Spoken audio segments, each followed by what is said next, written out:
अस्सलाम वालेकुम। अच्छा जी, कैप 3 पे हमारी डिस्कशन चल रही थी। प्राइमरली अभी तक हमारी पिछले जो 2 लेक्चर्स में बात हुई that was on study methods, क्या होना चाहिए, किस तरह आपने रोट लर्निंग से कॉन्सेप्ट बेस्ड लर्निंग पे शिफ्ट होना है सीए में अपनी स्टडी को स्मूथ रखने के लिए और स्पेशली कैप 3 में अच्छा परफॉर्म करने के लिए। और then we talked about revision strategy और रिवीजन और प्रैक्टिस का डिफरेंस। और देन हमने प्रैक्टिस पे भी बात की कि प्रैक्टिस हमने जब पास पेपर की करनी है तो क्लास में भी इंशाअल्लाह जब हम पास पेपर क्वेश्चन शुरू करेंगे I will keep on reminding you again and again, लेकिन आपको भी उस अंदाज में चलना है जैसे आपको सिखाया गया। फाइनली थोड़ी ब्रीफ सी बात मैंने एग्जामिनेशन स्ट्रेटजी की भी की थी, लेकिन उसको हम आगे चल के डिस्कस करेंगे जैसे जैसे हमारी टेस्ट, टर्म टेस्ट, असेसमेंट्स हो रही होंगी। उनकी डिस्कशन के साथ साथ मैं आपको एग्ज़ाम टेक्निक्स पे मज़ीद जो टिप्स हैं देता रहूँगा। कोई क्वेश्चन यहाँ तक की जो बातें थी कल से, कोई आफ्टर थॉट किसी बच्चे के जहन में आई हो, घर जाके पढ़ाई के बारे में कोई सोचा हो तो ख्याल आया हो, कोई बातों से कोई बात निकली हो? Any question? अच्छा जी, इसके बाद हमने फिर कॉस्ट अकाउंटिंग के रेफरेंस से बात शुरू की थी अपने पहले चैप्टर पे, जिसको हम introduction to cost and management accounting कहते हैं। और हमने सबसे पहले जो बात शुरू की थी, हम सीखेंगे कि किसी भी बिज़नेस में जो डिफरेंट टाइप्स की कॉस्ट इनकर होती हैं उन कॉस्ट को हम कितने अंदाज में तकसीम करके देख सकते हैं। जैसे एग्जाम्पल के तौर पर ये क्लास है, इस क्लास में स्टूडेंट्स बैठे हुए हैं। अब स्टूडेंट्स पॉपुलेशन को तकसीम करने के कई तरीके हो सकते हैं। एक तरीका हो सकता है कि मेल्स और फीमेल्स को हम अलग-अलग कर सकते हैं। एक तरीका होता है हम इनको एज वाइज अलग-अलग कर सकते हैं। भाई इस 18 साल या 20 साल तक एक तरफ, 20 साल से 22 साल तक एक तरफ और 22 साल से ऊपर एक तरफ। ये अनदर मेथड ऑफ तकसीम है। एक और मेथड हो सकता है हम हाइट वाइज तकसीम कर दें कि जी 5 फीट 2 इंचज़ तक एक कैटेगरी होगी, 5'2" से 5'5" तक दूसरी कैटेगरी होगी, 5'5" प्लस तीसरी कैटेगरी होगी। सो एक ही पॉपुलेशन को तकसीम करने के कई तरीके हो सकते हैं। तो वही बात हमने यहाँ पे की थी कि बिजनेस में जो कॉस्ट इनकर होती हैं वो एक ही कॉस्ट का पूल है, उसको तकसीम करने के कई तरीके हो सकते हैं। हम कॉस्ट को बाय एलिमेंट अलग-अलग करके देख सकते हैं, हम कॉस्ट को बाय फंक्शन अलग-अलग करके देख सकते हैं एंड सो ऑन। बाकी भी हम टाइप से बात करते हैं, क्राइटेरिया से बात करते हैं। तो कल हमने प्राइमरली जो बात कंप्लीट की थी वो क्लासिफिकेशन बाय एलिमेंट पे की थी कि हमें किसी भी बिज़नेस की कॉस्ट का पूल दे दिया जाए, सारे एक गिवन पीरियड, महीने की या साल की कॉस्ट की डिटेल दे दी जाए, तो हम अगर कॉस्ट को बाय एलिमेंट तकसीम करना चाहें तो उसके 3 हिस्से बनते हैं। एक मटेरियल, दूसरी लेबर और तीसरी अदर एक्सपेंसेस। जी, यहाँ पे क्लासिफिकेशन बाय एलिमेंट के कॉस्ट को एलिमेंट्स में तकसीम करना, इसमें कोई क्वेश्चन आगे चल के इनकी एप्लीकेशन आपको नज़र आएगी। जो टर्म्स हम यहाँ पे पढ़ रहे हैं, मटेरियल, लेबर, अदर एक्सपेंसेस, जो हम बात कर रहे हैं बाय एलिमेंट, या कल हमने थोड़ी सी बात बाय फंक्शन भी की थी, आगे भी 2 टाइप्स पढ़नी है, ये बार बार रिपीट होंगी। बड़ी बेसिक सी आप समझिए, ये हमारी लैंग्वेज की जैसे ABC होती है ना, तो ये कॉस्ट काउंटिंग की ABC है। कॉस्ट काउंटिंग आपने पढ़नी है तो जैसे अंग्रेज़ी सीखनी है तो ABC आएगी तो अंग्रेज़ी सीख पाएंगे ना, तो इसी तरह हमने कॉस्ट काउंटिंग पढ़नी है तो कॉस्ट क्लासिफिकेशन और इसमें जो टर्म्स यूज़ होती हैं उनकी हमें अंडरस्टैंडिंग होगी तो हम आगे कॉस्ट अकाउंटिंग को आसानी से डिस्कस कर पाएंगे, समझ पाएंगे। तो क्लासिफिकेशन बाय एलिमेंट्स के बाद हमने क्लासिफिकेशन बाय फंक्शन पे ब्रीफली बात की थी कि उसी कॉस्ट को हम एक और अंदाज से भी देख सकते हैं कि बिज़नेस में कुछ प्रोडक्शन कॉस्ट होती हैं और कुछ नॉन प्रोडक्शन कॉस्ट होती हैं।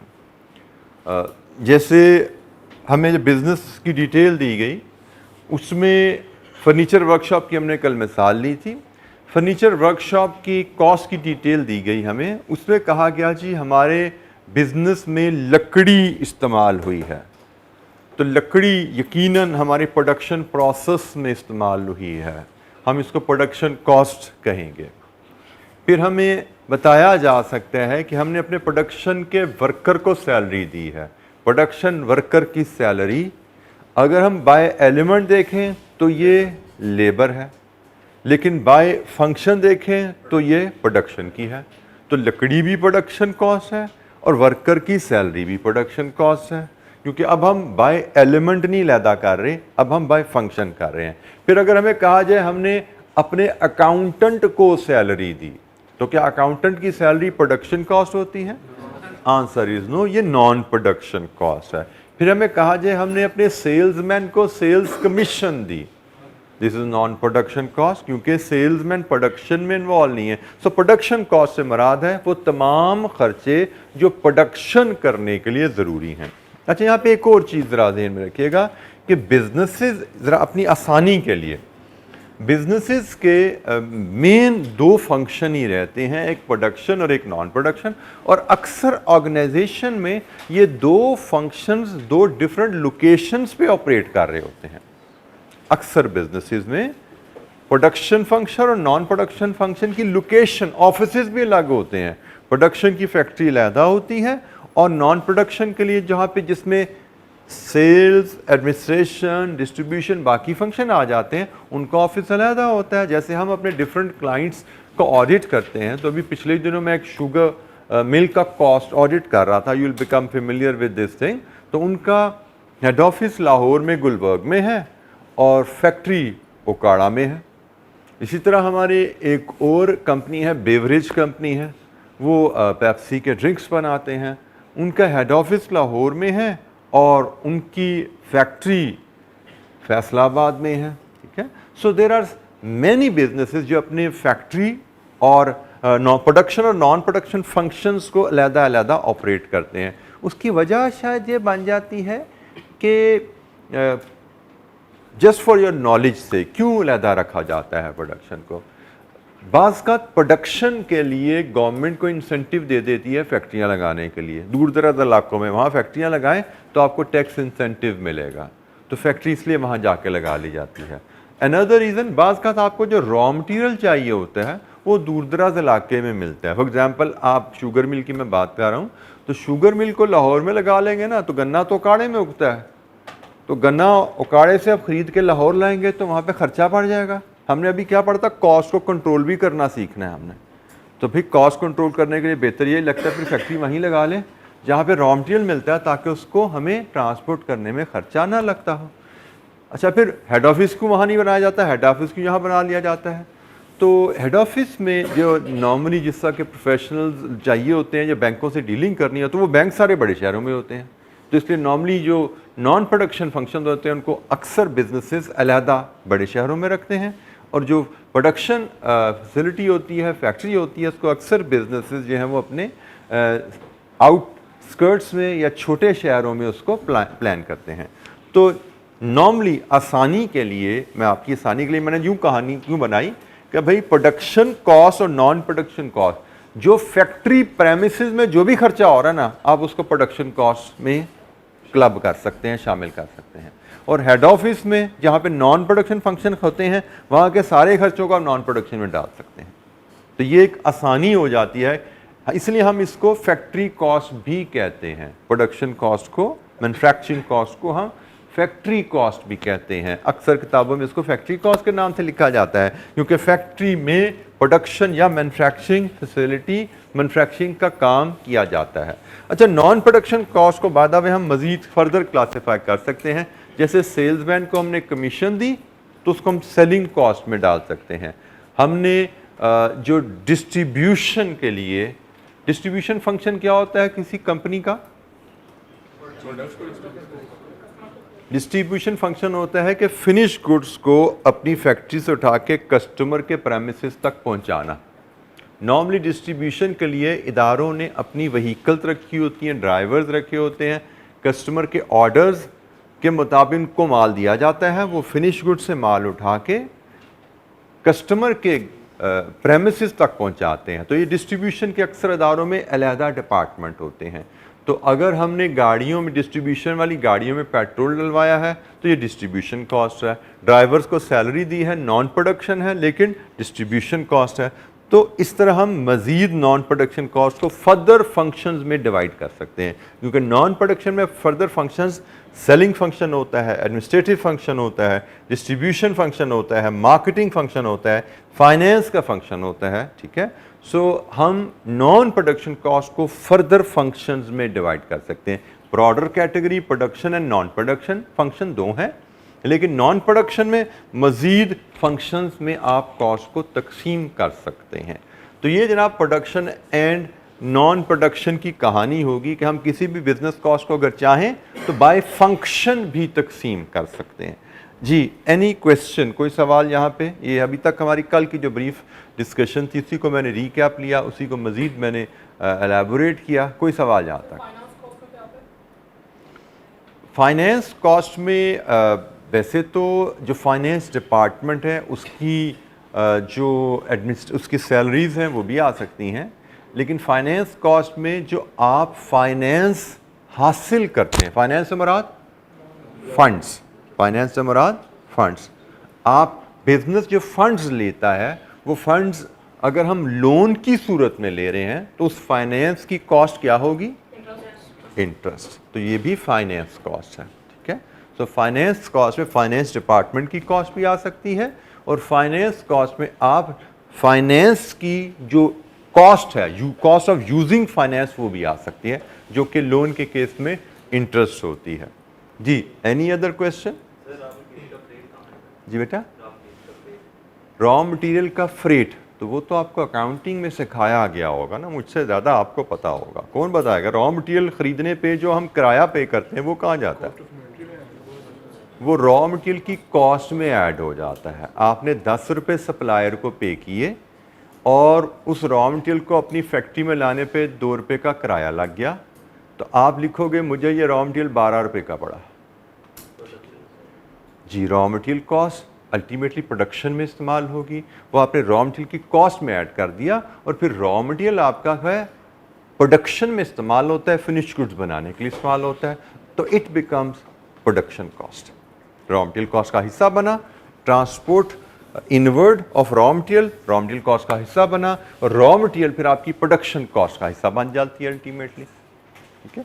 असूल याद रखना भाई, ये खर्चा अल्टीमेटली कहाँ पे जाके लैंड कर रहा है, क्योंकि ये तो आपको पता है ना कि transport inward raw material cost में ऐड हो जाता है, ये आपको काउंटिंग में सिखा दिया गया है, और उसके बाद रॉ मटेरियल आपका प्रोडक्शन में इस्तेमाल हो जाता है। सो रॉ मटेरियल के जितने भी खर्चे हैं वो सारे प्रोडक्शन कॉस्ट में आपके क्लासीफाई हो जाते हैं।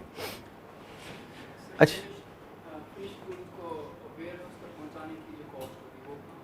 फिनिश गुड्स को वेयर हाउस तक पहुंचाने की cost, that is the distribution cost, क्योंकि प्रोडक्शन कॉस्ट आपकी फिनिश गुड्स बनाने तक की कॉस्ट है। जब फिनिश गुड्स बन गई, पैक होके ये जनाब फैक्ट्री ने बना दी, प्रोडक्शन कॉस्ट ख़त्म हो गई है।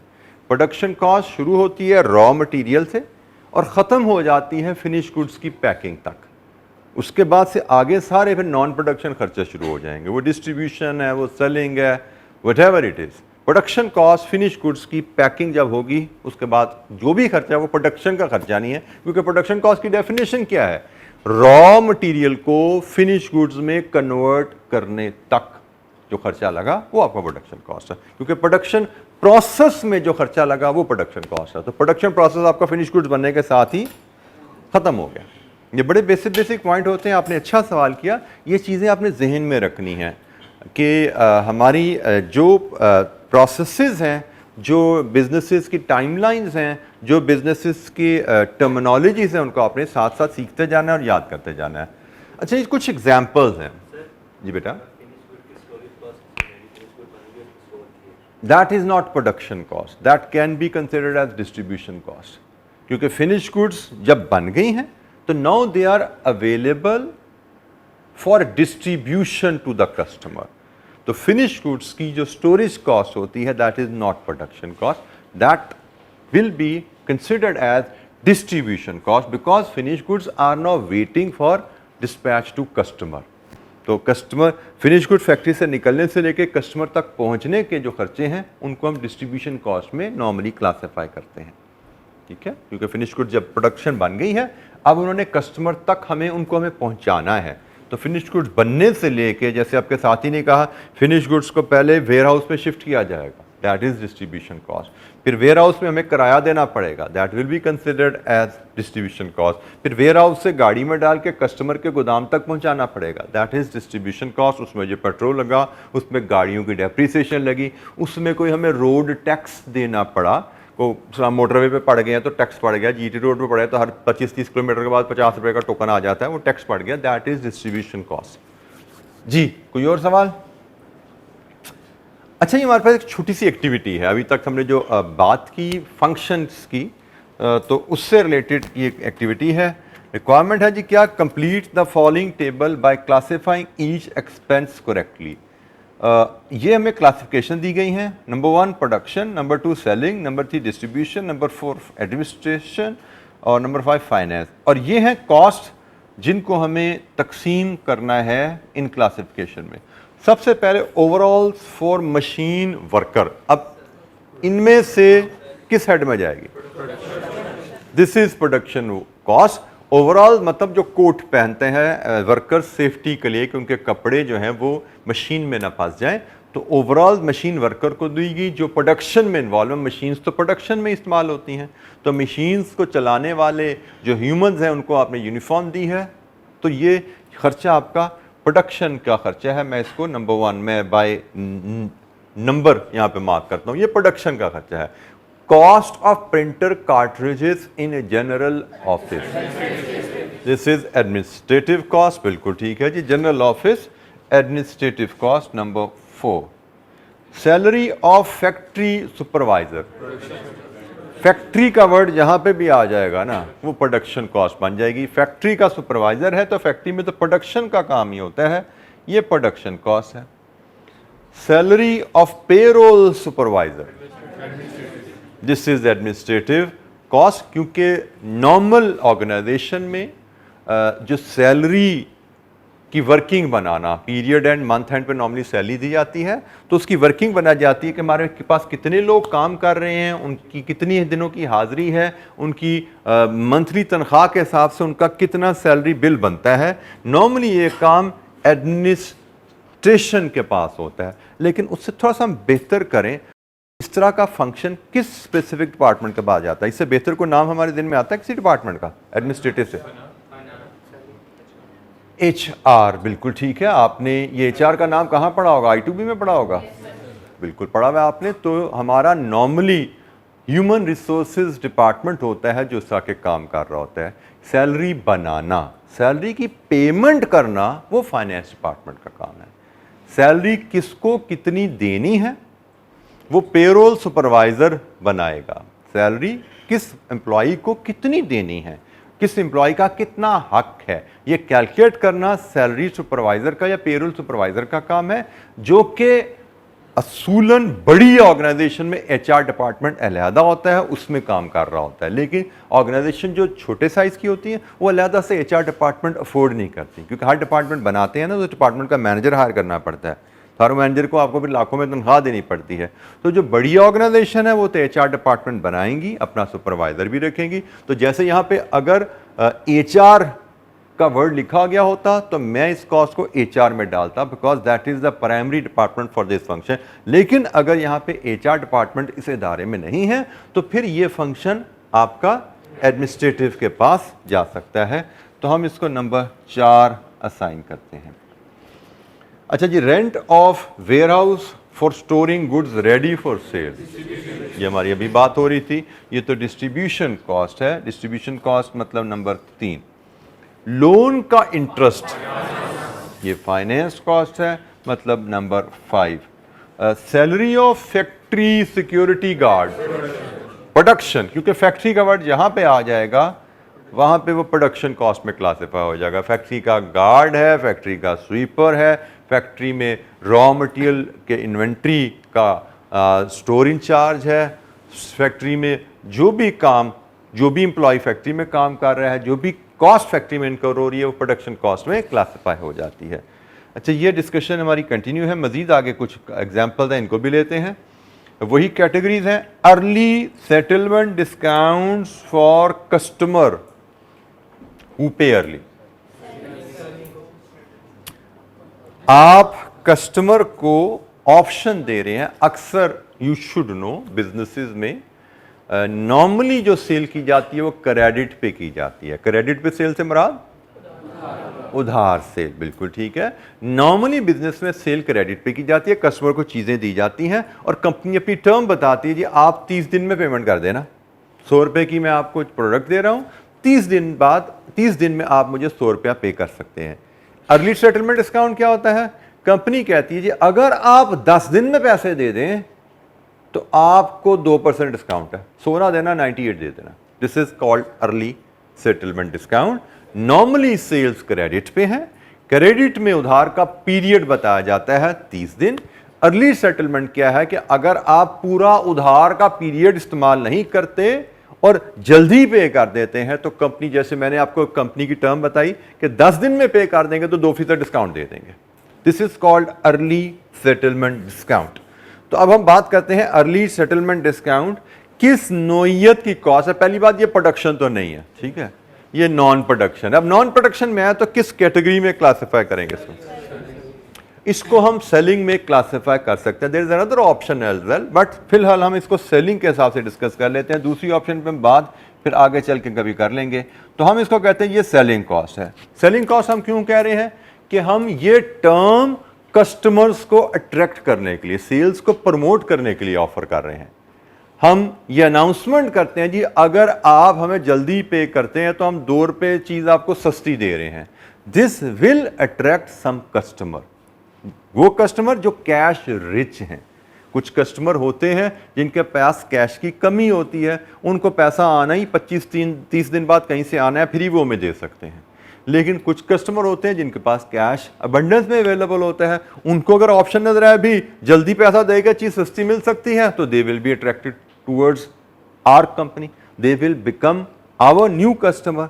सो कस्टमर को अट्रैक्ट करने के लिए ऑप्शन दी जा रही है।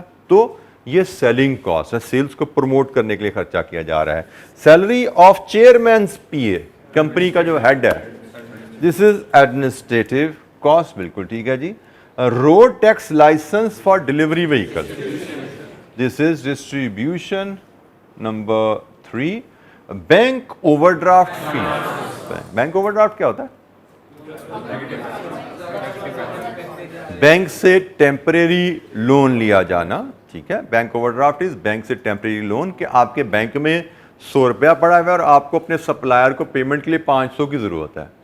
तो बैंक, आप अक्सर बैंक ये कंपनीज को फैसिलिटी दे देते हैं कि कभी आपको अपने अवेलेबल फंड से ज्यादा पैसे की जरूरत पड़े तो आप ओवर ड्रॉ कर सकते हो, अपने पैसे से ज्यादा निकलवा सकते हो। आपके बैंक में 100 पड़ा हुआ है, सप्लायर को 500 देने हैं, तो बैंक में give you permission to overdraw up to 1000, कि ये 1000 तक एक्स्ट्रा निकाल लेना अपने पैसे से।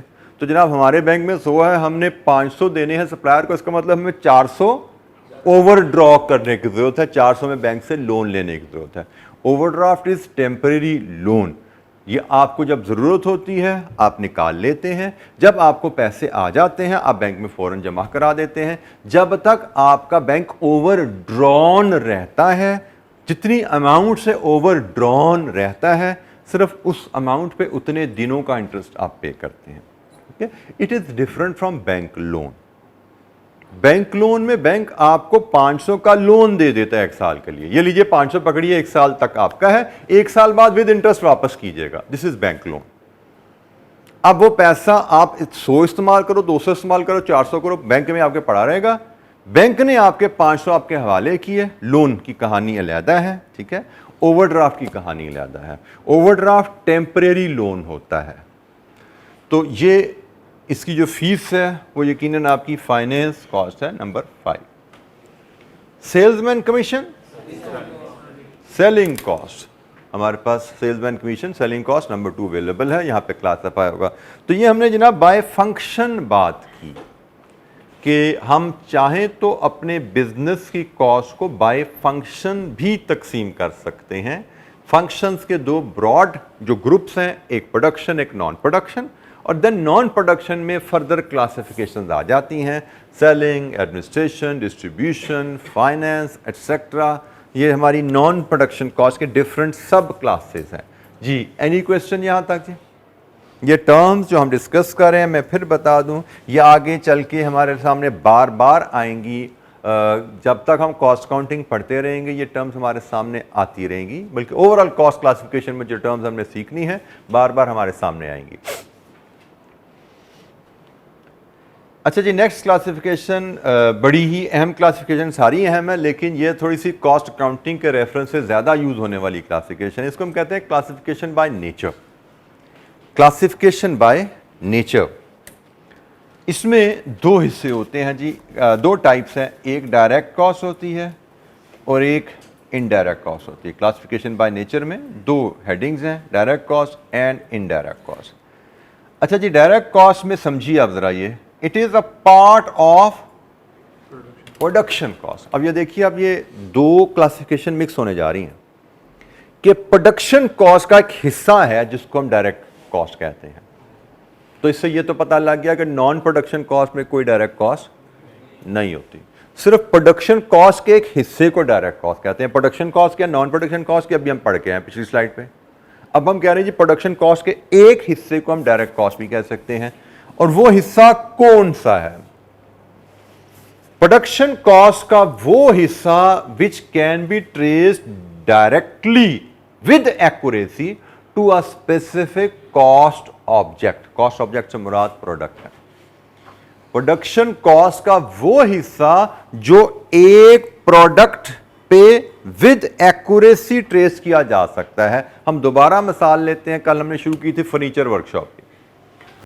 फर्नीचर वर्कशॉप में हमने कहा जी हमने इंटरव्यू की वर्कशॉप है, उसकी मिसाल लेकर चले थे। लेट्स अज्यूम ये डेस्क आपका वर्कशॉप में बना है, तो फैक्ट्री में जहां पे ये फर्नीचर बन रहा है उस फैक्ट्री के तमाम खर्चे प्रोडक्शन कॉस्ट है, इसमें तो कोई दूसरी राय नहीं। उस फैक्ट्री का किराया प्रोडक्शन कॉस्ट, उस फैक्ट्री का बिजली का बिल प्रोडक्शन कॉस्ट, उस फैक्ट्री में जो लकड़ी इस्तेमाल हुई प्रोडक्शन कॉस्ट, जो कपड़ा लगा प्रोडक्शन कॉस्ट, फोम लगा प्रोडक्शन कॉस्ट, गेट कीपर की सैलरी, गार्ड की salary production cost, factory supervisor की salary production cost. So these are all production cost. अब इसमें से डायरेक्ट क्या है? That production cost which can be traced with accuracy, कि भाई इस डेस्क पे कितना लगा। फॉर एग्जाम्पल, मैं अगर आपसे कहूं कि भाई मुझे क्या आप बता सकते हो इस डेस्क पे लकड़ी कितने की लगी, तो आंसर इज प्रिसाइजली यस। हम मेजर कर सकते हैं कितनी लंबाई कितनी चौड़ाई, कितने स्क्वायर फीट लकड़ी की शीट यहां पे इस्तेमाल हुई। फिर हमें पता है लकड़ी जो शीट आती है उसकी कॉस्ट पर स्क्वायर फीट क्या है। We can measure with accuracy कि भाई लकड़ी इस टेबल पे कितने रुपए की लगी, तो this is a direct cost. अगर मैं आपसे पूछूं भाई इस टेबल को बनाने में पाइप भी इस्तेमाल हुआ है लोहे का, तो बताओ जरा ये पाइप कितने रुपए का लगा है इस डेस्क में, तो आप बड़ी आसानी से पाइप की मेजरमेंट लोगे, कितने रनिंग फीट। लकड़ी को स्क्वायर फीट में मापा गया, यहां पे शीट को स्क्वायर फीट में मापा गया, और पाइप को आप रनिंग फीट में मापते हो। ठीक है, लकड़ी पाइप आपने नापा कितने रनिंग फीट लगा है, तो खरीदा था आपने, तो आपको पता जी हमने 10 फुट का एक टुकड़ा लेते हैं, 10 फुट का टुकड़ा 1000 रुपए का आता है, इसका मतलब 100 रुपए फीट है, तो भाई कितने फीट लगा इंटू 100। तो हम पाइप की कॉस्ट भी per unit with accuracy major कर सकते हैं। अच्छा, फिर और फैक्ट्री के खर्चों में आ रहा है रेंट, फैक्ट्री का रेंट। अब मैं आपसे कहूं कि भाई इस टेबल पे रेंट कितना लगा है, डेस्क पे रेंट कितना लगा है, can you measure with accuracy? तो इसका मतलब लकड़ी डायरेक्ट कॉस्ट है, पाइप डायरेक्ट कॉस्ट है, और नॉन इनडायरेक्ट की हमने डेफिनेशन नहीं पढ़ी, बट वो बड़ी सीधी सी है। जो कॉस्ट डायरेक्ट, जो प्रोडक्शन कॉस्ट डायरेक्ट नहीं है वो तो सारी की सारी इनडायरेक्ट है, मतलब जो कॉस्ट डायरेक्ट नहीं है वो इनडायरेक्ट है। तो जैसे रेंट जो है फैक्ट्री का वो इनडायरेक्ट है, बिजली का बिल इनडायरेक्ट है। ठीक है, फैक्ट्री सुपरवाइजर की सैलरी इनडायरेक्ट है, और कपड़ा इस डेस्क पे कितना लगा, डायरेक्ट है। हम माप सकते हैं कितना कपड़ा लगा। तो जनाब डायरेक्ट कॉस्ट की मजीद आगे एक्सप्लेनेशन में हमें कहा गया है डायरेक्ट कॉस्ट होती क्या। It's example raw material that is specifically used in production process. Raw material क्या है, वो मटेरियल जिसको हम फिनिश गुड में कन्वर्ट करते हैं। रॉ मटेरियल क्या है, वो मटेरियल जो प्रोडक्ट का हिस्सा बन गया। ये आपकी एग्जांपल होती है डायरेक्ट कॉस्ट की। और labour which is directly involve in converting the raw material into finish goods. वो लेबर जो इस रॉ मटेरियल को फिनिश गुड में कन्वर्ट कर रही है वो डायरेक्ट है। हमारी फैक्ट्री में डिफरेंट तरह की लेबर काम करती है। लेबर से मराद ह्यूमन सर्विसेज, जैसे फैक्ट्री का गार्ड भी लेबर ही है ना हमारे लिए, हम उसको सैलरी पे करें, लेबर कॉस्ट पे करें, बट क्या उसकी कॉस्ट है तो प्रोडक्शन कॉस्ट फैक्ट्री के गार्ड की, क्या वो डायरेक्ट कॉस्ट है? द आंसर इज नो, क्योंकि सिक्योरिटी गार्ड टेबल बना ही नहीं रहा, तो सिक्योरिटी गार्ड की सैलरी टेबल बनाने के हिसाब से पे ही नहीं हो रही। तो हम कैसे बता सकते हैं कि एक टेबल में कितने रुपए उसकी सैलरी गई? हम नहीं बता सकते क्योंकि वो टेबल नहीं बना रहा। वो प्रोडक्शन प्रोसेस में शामिल जरूर है, फैक्ट्री में चीजों की हिफाजत कर रहा है। प्रोडक्शन प्रोसेस प्रोडक्शन टीम का हिस्सा है, फैक्ट्री की टीम का हिस्सा है, बट डायरेक्टली प्रोडक्शन में इन्वॉल्व नहीं है। एक है कारपेंटर। हम फैक्ट्री के ना डिफरेंट डिपार्टमेंट्स भी जरा डिस्कस कर लेते हैं ताकि हम आगे डिस्कशन में हमारी आसानी रहेगी। आप किसी भी फैक्ट्री में जाते हैं उसमें डिपार्टमेंट्स डिफरेंट बनाए जाते हैं। जैसे इस फर्नीचर की वर्कशॉप में डिफरेंट डिपार्टमेंट जो हो सकते हैं। प्रोडक्शन प्रोसेस की बात करें तो एक कटिंग डिपार्टमेंट होगा जिसमें जब रॉ मटेरियल आएगा लकड़ी का, पाइप का, वो डिजाइन के हिसाब से लकड़ी के पीसीस काटेंगे, पाइप के टुकड़े काटेंगे, कपड़े काटेंगे कि भाई हमारा जो डिजाइन है उसके हिसाब से लकड़ी हमें इस साइज में चाहिए, पाइप हमें इस साइजेज में चाहिए, कपड़ा हमें इस साइजेज में चाहिए, वो कटिंग करेगा। फिर अगला डिपार्टमेंट आता है असेंबली का। वो पाइप को डिजाइन के मुताबिक वेल्ड कर देगा, उसके ऊपर लकड़ी को स्क्रू से टाइट कर देगा, ये फोम और कपड़ा उस पर फिट कर देगा।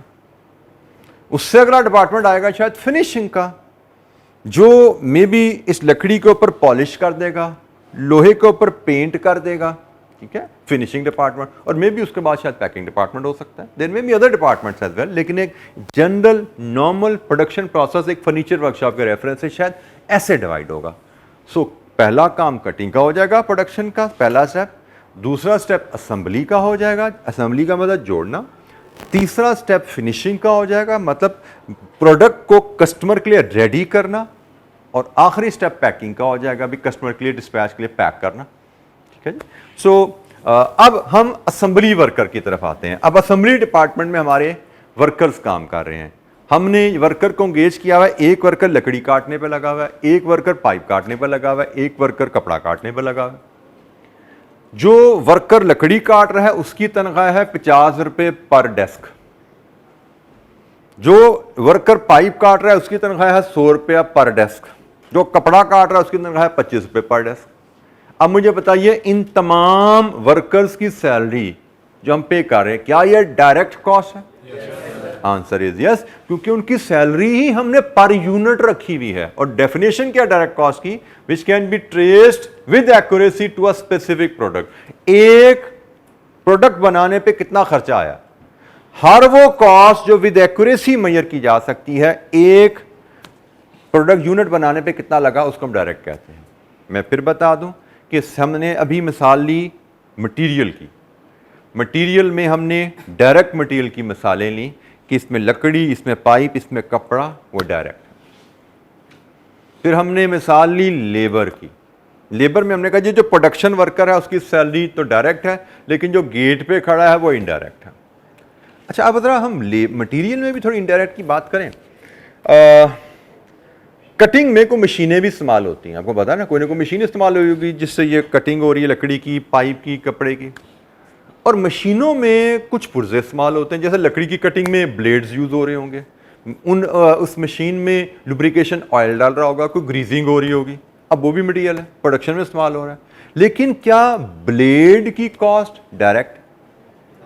क्या लुब्रिकेशन ऑयल जो मशीन में डाला वो डायरेक्ट कॉस्ट है? असूल बड़ा सीधा सा भाई, मैं फिर बार बार बोल रहा हूं, असूल याद रखना, ये चीज़ ध्यान में रखना कि थोड़ी देर पहले भी हमारी बात ये हुई थी इस अंदाज में।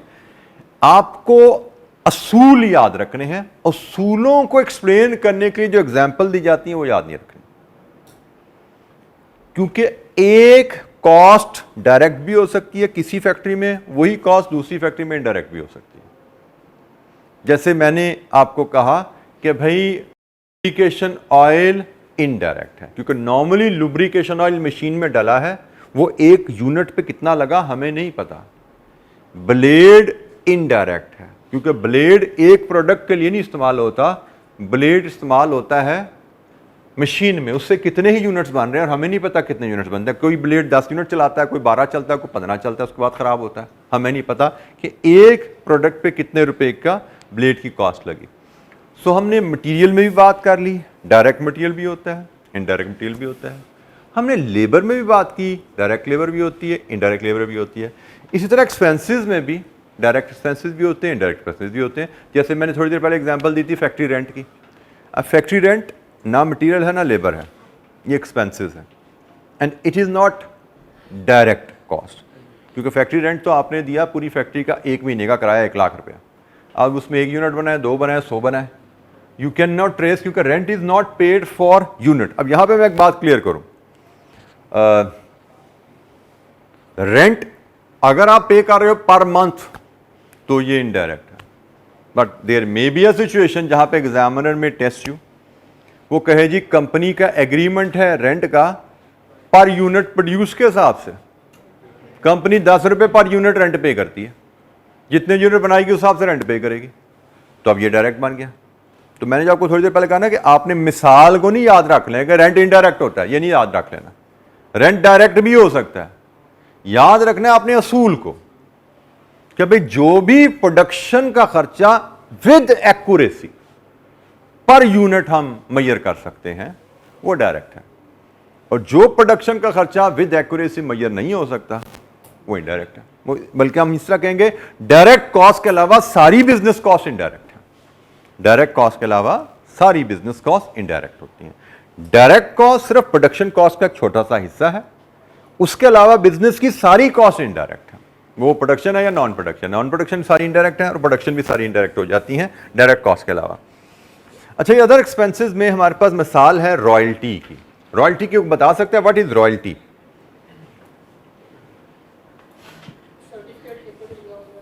जी बेटा, बिल्कुल ठीक है। जब एक कंपनी किसी बड़ी कंपनी का नाम यूज करे या फार्मूला यूज करे तो नॉर्मली वो कंपनी फीस के तौर पे पर यूनिट रॉयल्टी चार्ज करती है। जैसे मैकडॉनल्ड है हमारे पास, जैसे KFC हमारे पास, ये एक कुछ अमेरिकन कंपनीज हैं, उनकी फ्रेंचाइजीज हैं, उनके लाइसेंस होल्डर्स हैं। इन्होंने लाइसेंस लिया हुआ है मैकडॉनल्ड से, USA से, कि हम पाकिस्तान में आपके नाम से आपके रेसिपी के मुताबिक बर्गर बना के बेचेंगे, प्रोडक्ट्स बना के बेचेंगे, हमें इजाज़त दी जाए। तो अंदर एन एग्रीमेंट इनको इजाज़त दे दी गई, लेकिन उस इजाज़त की फ़ीस मांगी जाती है और उनमें से फ़ीस का एक हिस्सा रॉयल्टी कहलाता है। और नॉर्मली रॉयल्टी जो होती है वो लिंक कर दी जाती है हर यूनिट के साथ। रॉयल्टी में भी 10 रुपीज़ पर यूनिट और रॉयल्टी में भी 10% ऑफ द प्राइस, जो भी हो 10 रुपीज़ पर यूनिट है या 10% ऑफ द प्राइस है। पर यूनिट पता लग गया ना आपको, एक यूनिट की कितने पैसे पे कर रहे हैं बाहर, तो that has become direct cost, that has become direct cost. फिर इसी तरह अदर एक्सपेंसेस की मिसाल सब कॉन्ट्रैक्टिंग हो सकती है। सब कॉन्ट्रैक्टिंग मतलब मुझे काम मिला कि भाई ये मैंने 1000 डेस्क 1 महीने में बना के देने हैं। अब 1000 डेस्क बनाने के लिए मेरे पास जो ये पाइप्स की वेल्डिंग की प्लांट है ना वो थोड़ा है, मैं 1000 डेस्क का प्लांट पाइप्स इकट्ठे वेल्ड नहीं कर सकता 1 महीने में। लकड़ी का काम मैं कर लूँगा, उसके बाद मैं बाकी असेंबली कर लूँगा, पाइप वेल्ड नहीं हो सकते। तो उसके लिए हम क्या करते हैं, सब कॉन्ट्रैक्टिंग। ऑर्डर मैंने लिया है, मैं किसी और पार्टी से रिक्वेस्ट करता हूँ भाई ये काम मेरा आप कर दो। अब मैंने पाइप काट दिए, वेल्डिंग का काम मैंने किसी को दे दिया, उसने मुझसे कहा जी ठीक है जी 100 रुपया पर बेंच वेल्डिंग लूँगा मैं। दिस इज कॉल्ड सब कॉन्ट्रैक्टिंग। ऑर्डर मेरा है, प्रोडक्शन की जिम्मेदारी मेरी है, लेकिन मुझे किसी प्रोडक्शन के काम में अगर अपनी कैपेसिटी की लिमिटेशन नजर आए तो मैं किसी दूसरे बिजनेसमैन से मदद ले सकता हूं, किसी और कंपनी से मदद ले सकता हूं अपने ऑर्डर को पूरा करने के लिए। दिस इज कॉल्ड सब कॉन्ट्रैक्टिंग। और सब कॉन्ट्रैक्टिंग के लिए जो पैसे दिए गए वो भी डायरेक्ट है। अदर एक्सपेंसेस हैं, क्योंकि वो मैंने मटेरियल खरीदने के लिए नहीं दिए, वो मैंने लेबर के लिए नहीं दिए, दैट इज अदर एक्सपेंस, कि भाई मुझे वेल्ड करके दे दो, मैंने सर्विसेज ली हैं, तो वो अदर एक्सपेंसेस में क्लासीफाई होंगी। और ये डायरेक्ट है क्योंकि मैं पर यूनिट कॉस्ट पे कर रहा हूं। हर वो प्रोडक्शन कॉस्ट जो with accuracy per unit measure की जा सकती है उसको हम डायरेक्ट कॉस्ट कहते हैं। और एक और चीज़ जो आपको याद रखनी है कि डायरेक्ट मटेरियल, डायरेक्ट लेबर और डायरेक्ट एक्सपेंसेस, इनके सम को हम प्राइम कॉस्ट कहते हैं। जी, डायरेक्ट कॉस्ट और अब साथ ही इनडायरेक्ट कॉस्ट मैं डिस्कस तो करता गया हूं, लेकिन यहां से आप जरा इनडायरेक्ट कॉस्ट को आप देख लेते हैं। It is that part of the cost. अच्छा, यहां पे जरा ध्यान रखिएगा, डायरेक्ट कॉस्ट के साथ मैंने क्या लिखा? It is part of production cost, production cost का हिस्सा। लेकिन यहां पे कोई ऐसी बात नहीं, यहां पे कॉस्ट का वो हिस्सा, टोटल कॉस्ट का हिस्सा। इसमें प्रोडक्शन कॉस्ट भी आ जाएगी, इसमें नॉन प्रोडक्शन भी आ जाएगी। प्रोडक्शन का एक हिस्सा डायरेक्ट में चला गया, प्रोडक्शन का बाकी हिस्सा और नॉन प्रोडक्शन सारी ये इनडायरेक्ट है। जी बेटा, डायरेक्ट एक्सपेंस की बेटा ये हमने मिसालें ली ना, एक हमने इसमें मिसाल ली एक रॉयल्टी की,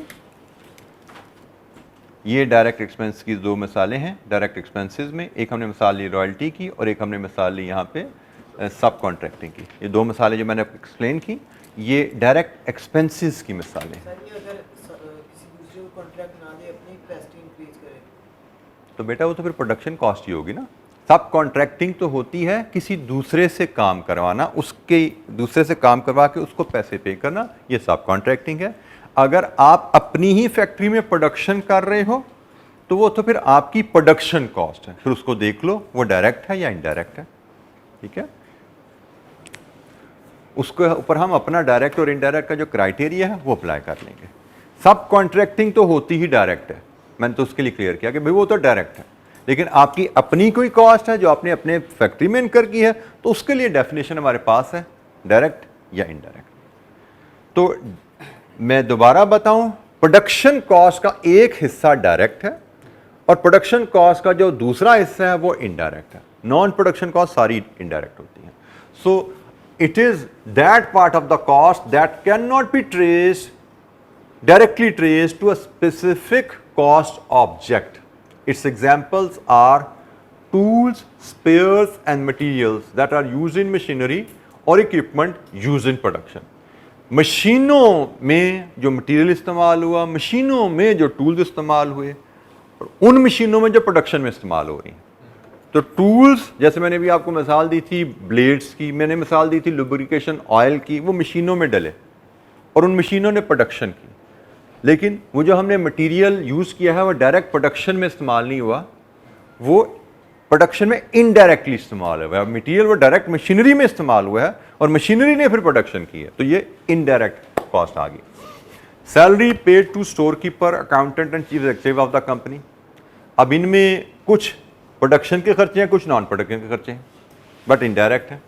factory rent if the factory premises are hired, electricity and other utility expenses incurred for the production facilities and even non-production facilities, for the production and non-production। इसमें production and non-production दोनों कह देंगे।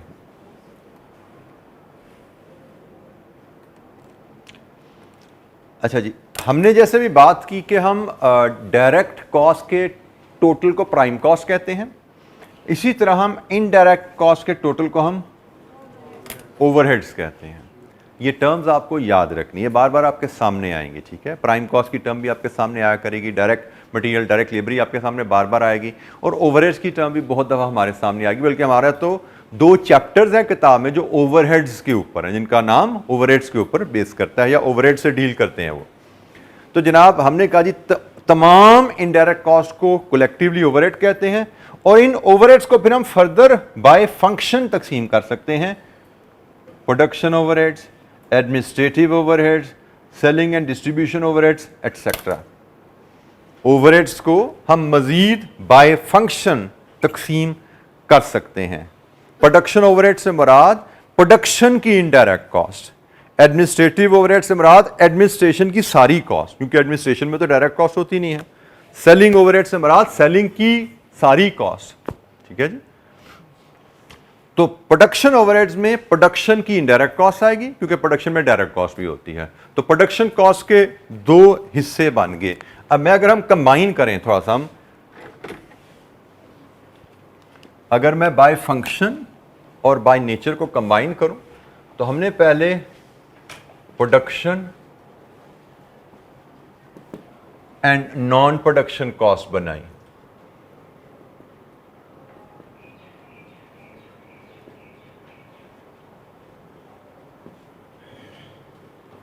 हमने कहा जी ये production cost है, इसमें हम डायरेक्ट कॉस्ट भी देखते हैं, इसमें हम इनडायरेक्ट कॉस्ट भी देखते हैं।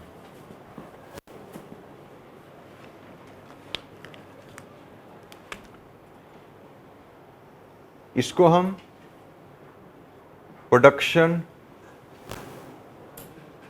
ओवरहेड्स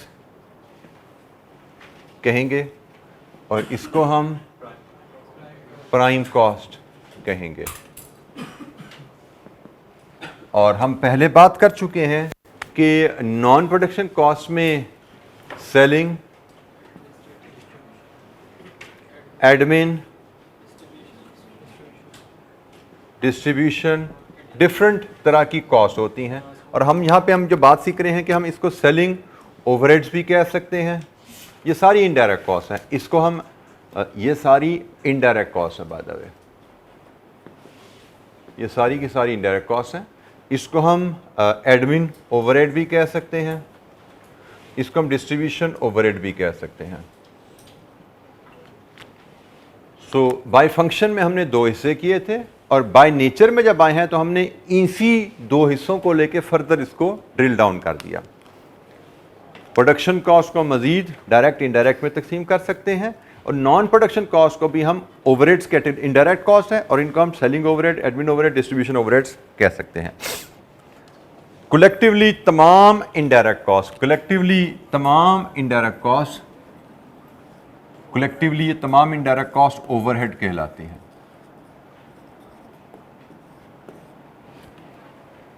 जिसमें ये प्रोडक्शन ओवरहेड आ गए, ये सारे नॉन प्रोडक्शन ओवरहेड है, सेलिंग, एडमिन, डिस्ट्रीब्यूशन। जी जनाब, एनी क्वेश्चन? हमने क्लासिफिकेशन बाय फंक्शन और क्लासिफिकेशन बाय नेचर को कंबाइन करके पढ़ा, इनको हम कंबाइन करके ही बेहतर अंदाज में समझ पाते हैं।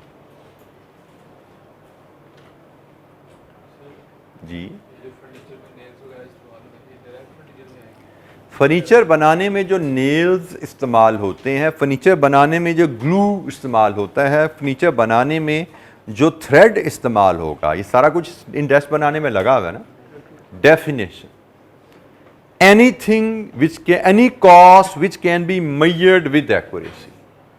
अगर आप एक डेस्क बनाने में कितने कील लगते हैं, अगर आप ये आसानी से मेजर कर सकते हो तो वो डायरेक्ट है, अगर मेजर नहीं कर सकते तो इनडायरेक्ट है। फॉर एग्जाम्पल, कीलों की जहां की बात करें तो जैसे इस डेस्क बनाने में डिफरेंट तरह के कील इस्तेमाल हो रहे हैं। मेरे सामने डेस्क पड़ा नजर आ रहा है, आपके सामने भी है। एक तो इसमें ये बड़े बड़े पेच डेस्क के ऊपर मुझे नजर आ रहे हैं, इनको तो शायद मेजर किया जा सकता है, 1 2 3 4 5 6 7 8 9 10 बड़े बड़े पेच लगे हुए हैं जिन्होंने लकड़ी को फ्रेम से जोड़ा हुआ है।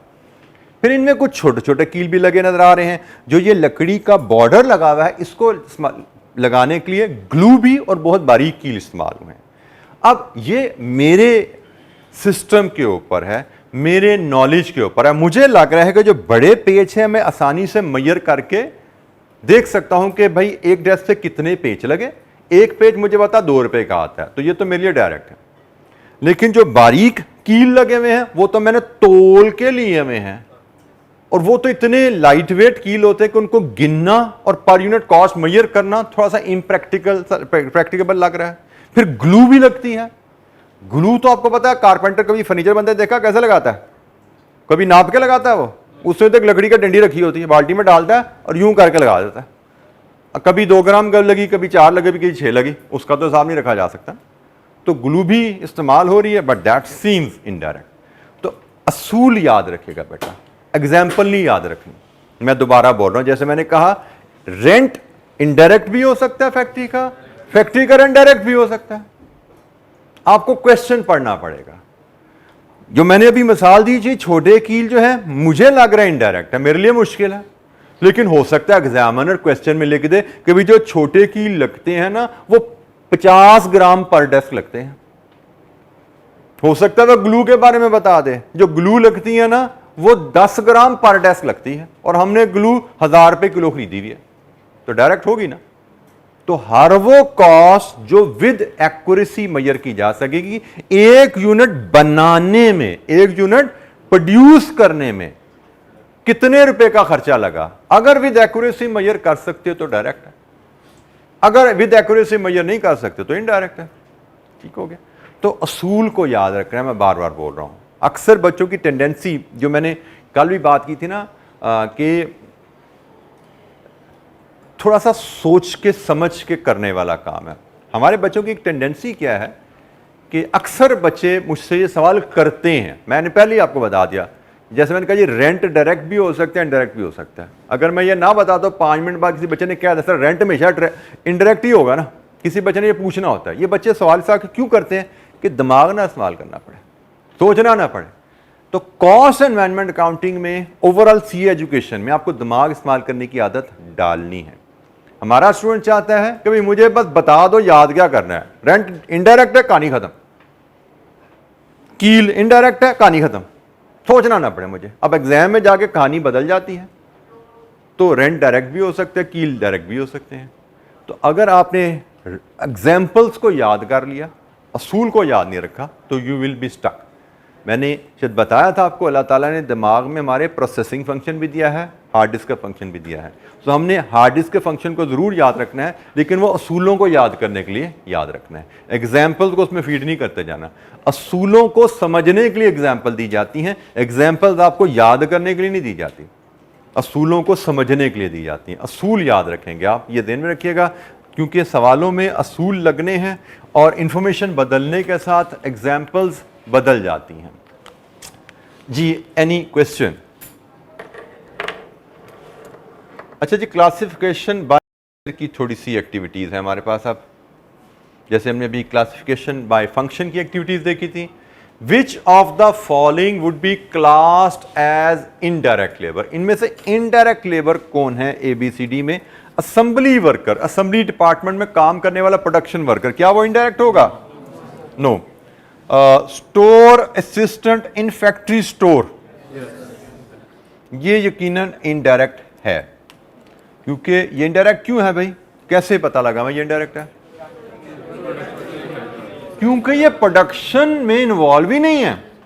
स्टोर असिस्टेंट का काम क्या होता है? मटेरियल जिस स्टोर में पड़ा हुआ है उस मटेरियल का रिकॉर्ड रखना, उसके इशू, उसके रसीद का हिसाब रखना।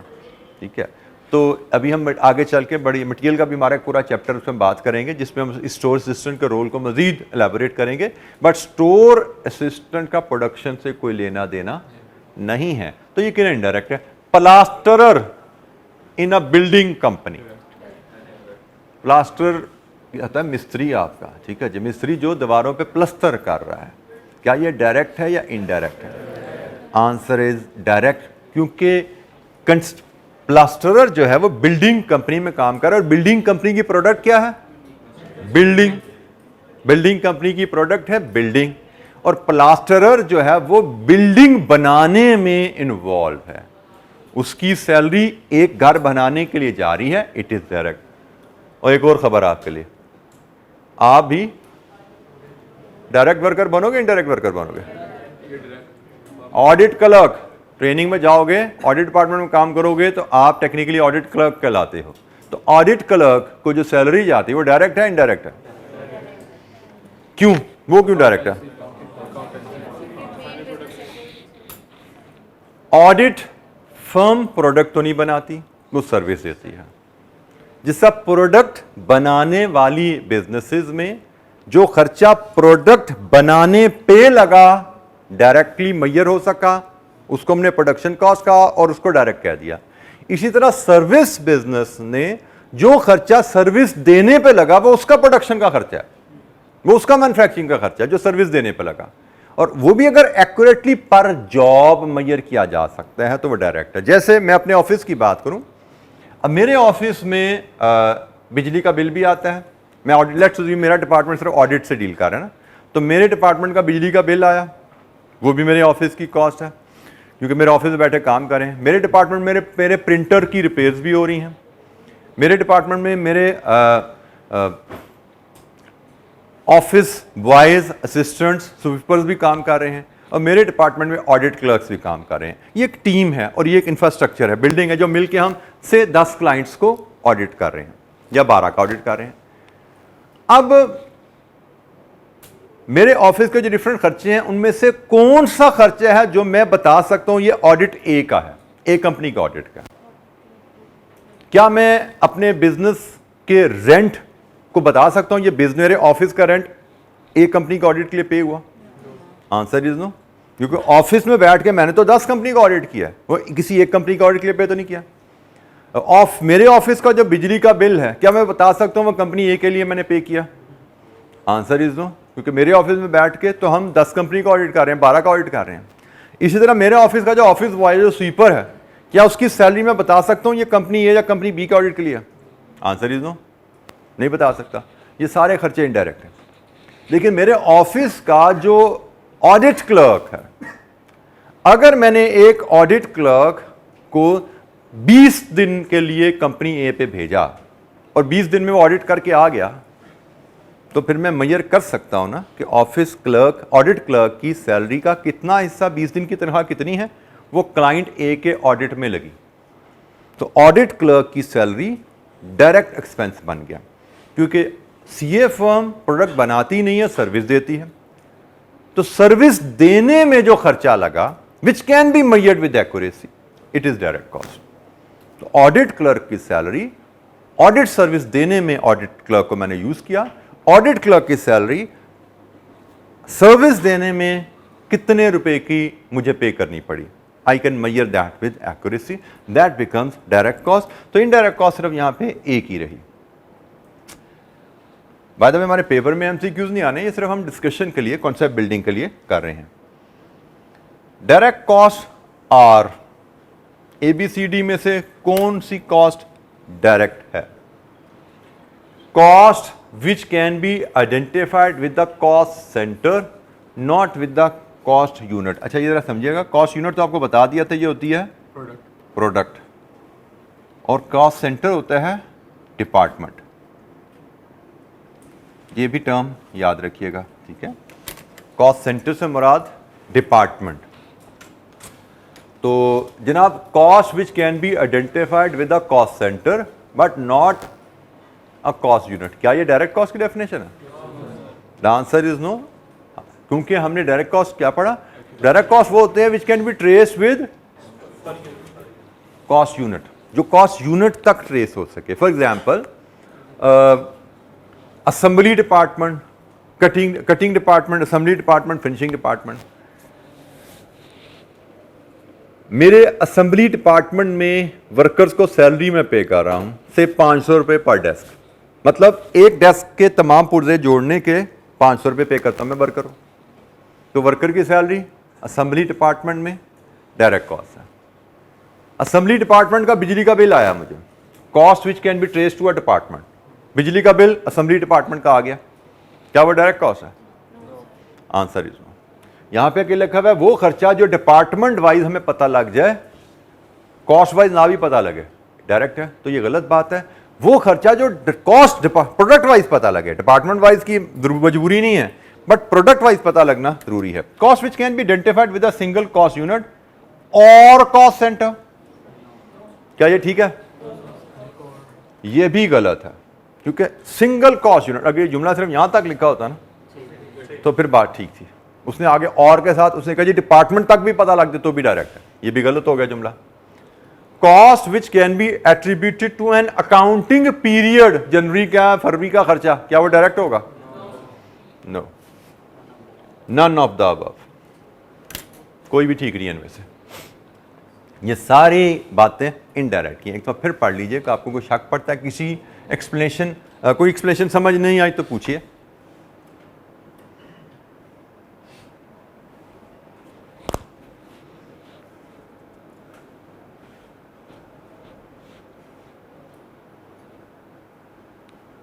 डायरेक्ट कॉस्ट की अगर डेफिनेशन हमारे जहन में है तो हमने हर चीज को उस डेफिनेशन पे, उस म्यार पे परख के फैसला करना है।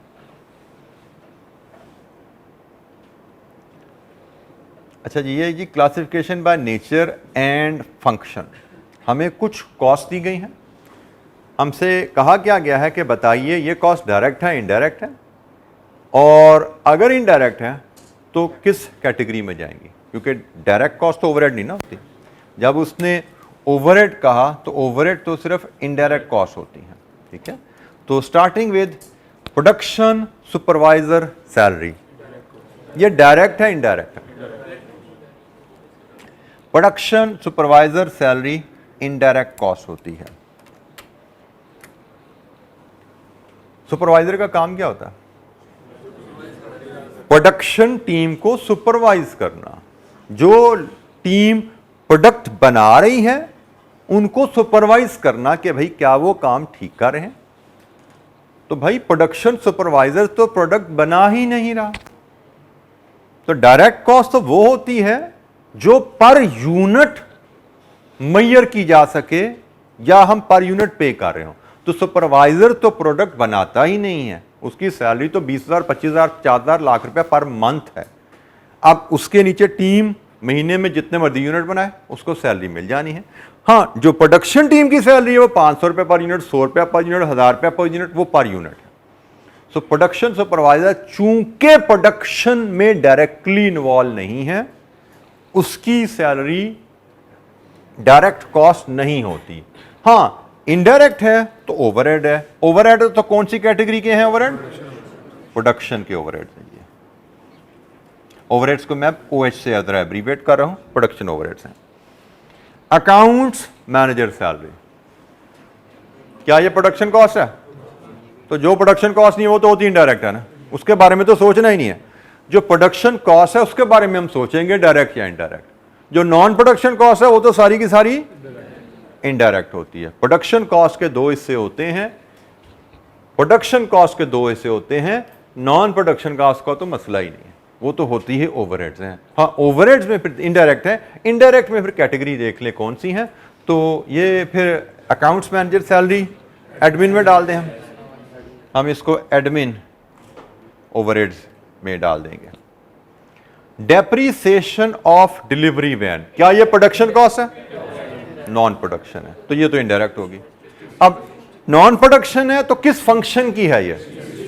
डिस्ट्रीब्यूशन वैन है, डिस्ट्रीब्यूशन ओवरहेड होगी जी।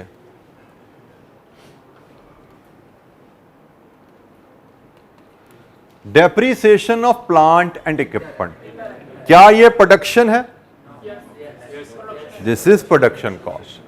प्लांट एंड इक्विपमेंट प्रोडक्शन में इस्तेमाल होता है, ठीक है। Yes, this is production cost. फिर क्वेश्चन आएगा क्या ये डायरेक्ट है या इनडायरेक्ट है? दिस इज इनडायरेक्ट, ये इनडायरेक्ट है और ये प्रोडक्शन ओवरहेड है। जी बेटा,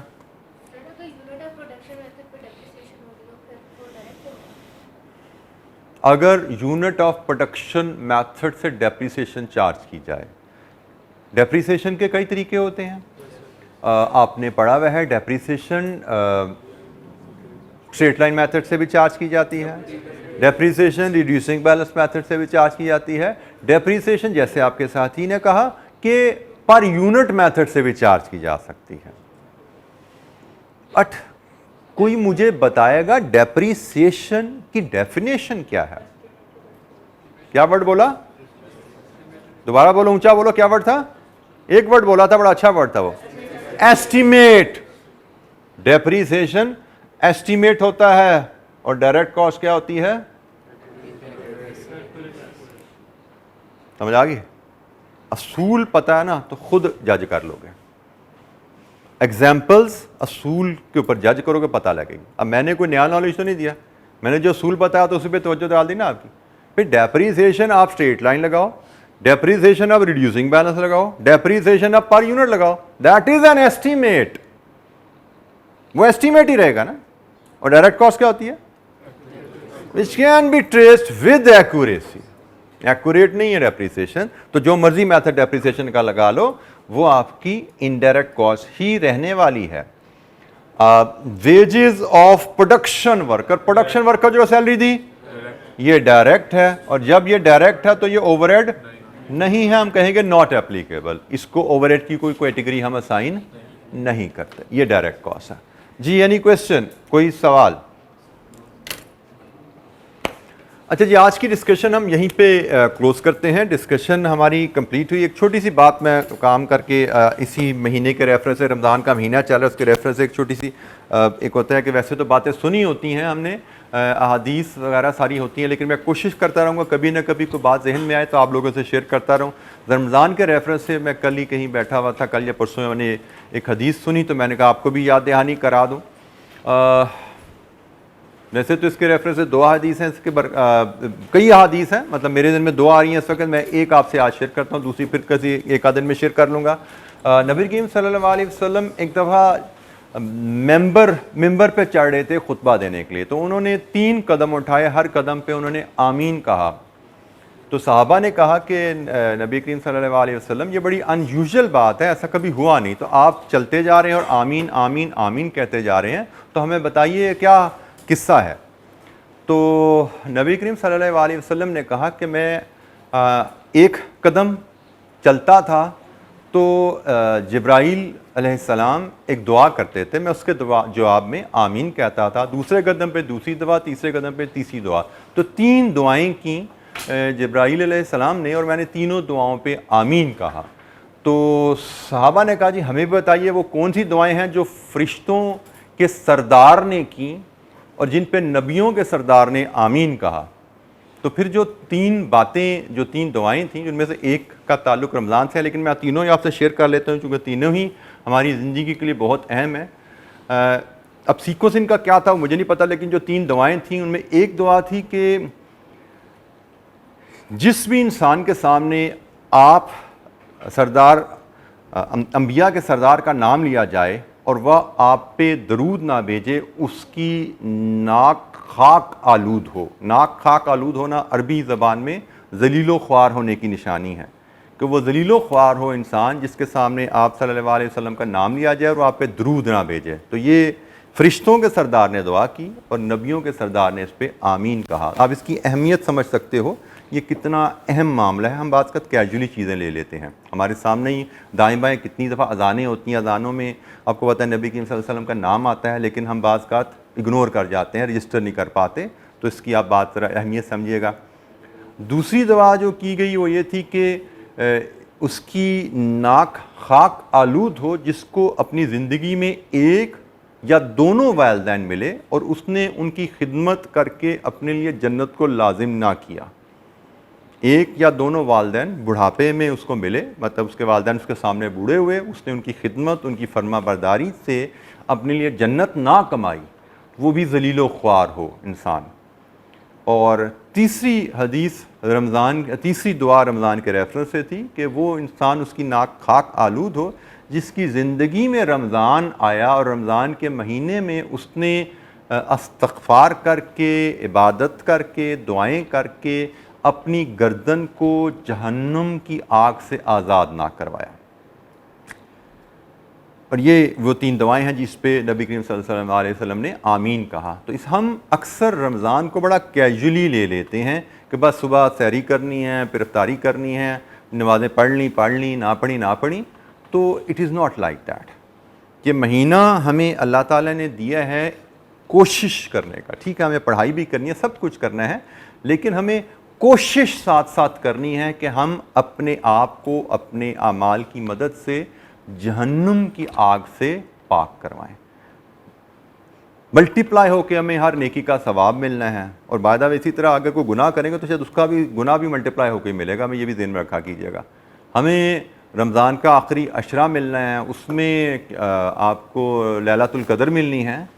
तो ये सारे मौके आपको दिए जाते हैं कि भाई इन मौक़ों का फ़ायदा उठाओ और अपने आखिरत का बंदोबस्त करो। और वही बात अगर बंदोबस्त ना करो तो आपने खुद सुन लिया कि फरिश्तों के सरदार की दुआ है कि वो बंदा ज़लील हो जाए, ये कोशिश ना करे, अपने लिए जन्नत कमाने की कोशिश जो इस महीने में ना करे, वो बंदा ज़लील ख्वार हो जाए।